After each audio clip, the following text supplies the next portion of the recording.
Success is relative. Some people measure success by having numerous cars, houses, landed properties, companies, international influence, societal influence, and all. That's what you measure as success. Success basically is making progress in your life. Full stop. Doesn't necessarily have to mean that you must be the boss of a company. You can be a staff somewhere and you've made success with your life. Because that same position you are in right now is someone's heart desire. That same level you're in right now is someone's heart desire. What I want to just briefly talk about is how a lot of people don't take responsibilities for their various levels in life. Okay. Now, in as much as you're experiencing some difficulties at one point or the other, all right, you need to at some point tell yourself the truth that you had a role to play for where you are currently in life. In other words, there's some bad decisions you made that got you here. And of course, there's some great decisions that you also could have made that would have got you to somewhere way, way, way greater. But irrespective of that, I always tell people be grateful for where you are because there are people who are no longer living, or there are people who are in such a situation where they don't even know whether they're on earth or just passing through. But one thing I've noticed about a lot of people, especially from our society here in Nigeria, people always look for who to blame. Either they're blaming one uncle in the village, or blaming one auntie in the village, or blaming one influential relative that did not help them because that relative was owing them life in the first place. Because I'm just being sarcastic. All right? They have one influential or rich uncle or auntie that did not establish them. Or they had one rich or influential member of their church that they were close to that somehow did not go out of his or her way to help them. They always have one person, or maybe some of them might even blame their pastors. Then the worst one that some come go as far as even blaming their parents and saying this is what this other person's parent did. The reason why life is easy for this guy is because his father and his mother were there for him. They helped him. They guided him. They did this, blah, blah, blah, blah, blah. This one too is everything, but my parents failed me. They did this. It's very easy to blame someone.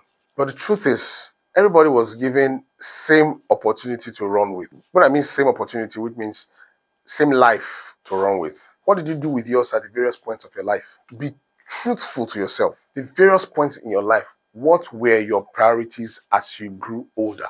Just imagine as you were growing up. Some of the things that were important to you in your secondary school days were girls. As a young man, were girls drinking, flexing, balling, hanging out, blah, blah, blah, going to cinemas, just flexing life. And there's this other young man here who seems to be less privileged, reserved, timid, nerd, in your words, who's working on improving himself, his relationship with people, how to be nice, how to carry himself or herself, how to speak to the public gatherings, studying his book, making plans for how to become a better person, probably trying to invent something, drawing a sketch, a designer who just drawing sketches, designing.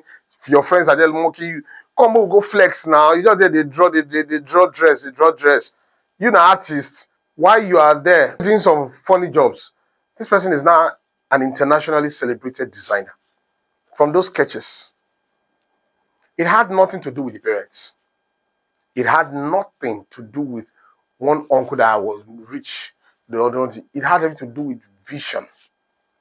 What's your vision in life? What are you doing with your mind? What are you building up there for yourself for tomorrow? You call yourself old because you are over 30, over 40. That's not enough excuse for you to say, time don't pass for me or it's over. No, go and check out statistics. I just said majority of the billionaires in this world today became billionaires at the age of 60 and above.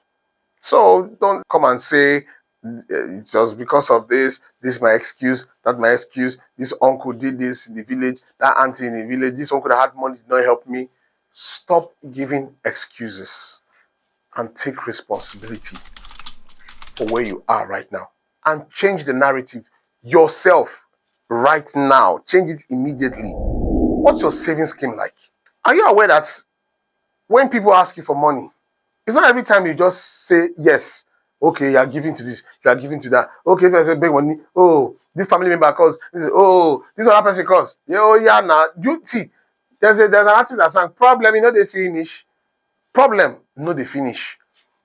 So even the billionaires of this world today, they have budgets for charity. They're not going to use their entire life savings or wreck themselves because they want to give charity. What's your budget as a human being? How do you plan your finances? How do you manage what comes to you? For instance, 300,000 comes to you every month. What do you do with it as a single man, as a single woman, as a married man, or as a married woman? How do you delegate money? How do you save? What are you saving for? How do you invest? What are you investing for? How much knowledge do you have about that thing you're investing in? How much knowledge? So you don't come and blame the business at the end of the day. I said, anything I put my money into, it just doesn't work because you're putting your money into things that you have no clue about because you saw everybody jumping into it. That's why I've never ever pitied anyone who fell victim to all these network marketing scams or Ponzi's. I've never told anyone sorry. One thing I tell them, I said, I greed. I put you for there. Where they'll tell you to bring 1 million to get 5 million. Which work did you do? Which work did you say the money was producing money for me? Congratulations. It's another person's money we used to settle you the first time. And the second time, the third time, until one day when you drop, you will not send money anymore. Learn to take responsibility. Have a plan. Have what? Have a plan. Don't look for who to blame when everything turns out bad for you. You say, this person did not treat me well. That lady did not treat me well. This is my uncle, did not treat me, my auntie did not treat me well. You don't have any right to blame anybody but yourself. And even if you have, in fact, you can even have an elder brother, the same father, the same mother, who is a multi-millionaire and refuse to help you. Because sometimes if you check very well, trace the history of that family, you see that at different points, that one who had money had tried to help the other useless ones. And they felt because that one had money, they could be wasteful because the money will keep coming. Then when that one decided to be very firm and cut them off, they give him a bad name, start spreading his name to everybody in the society. You see him, he's my elder brother, he's my cousin, he's my younger brother, he's my uncle, very wicked man, very useless man. Has he ever been helpful to you? Will you be honest enough to say he has been of help to you once, twice, 3 times? Because he decided not to do now, he becomes a bad person. If everyone can just learn to take responsibility, this life will balance. But nobody wants to take responsibility. Even boyfriends are blaming girlfriends, girlfriends are blaming boyfriends. Wives are blaming husbands, husbands are blaming wives. Parents are blaming children, children are blaming parents. Pastors are even blaming members for not bringing the kind of money that they were expecting. I've seen that play out. And everybody is blaming the government. Everybody is blaming the government. Who is government? Who is government again? The government is a product of the society. Who is society? You and I. So now our nature now we produce. So what you produced is what is up there that is now ruling you. You know I say dog born cow. No now. Dog can only born dog. Cow can only born cow. So right from the family stage, corruption has already been growing. Lack of responsibilities has already been growing. Lack of accountability has already been growing. All right. So when it gets to it, because as everyone gets older, that thing you've learned, you become a master of it. In all that getting, I always say, get sense and take responsibility for once in your life. I'll see you again in my next video.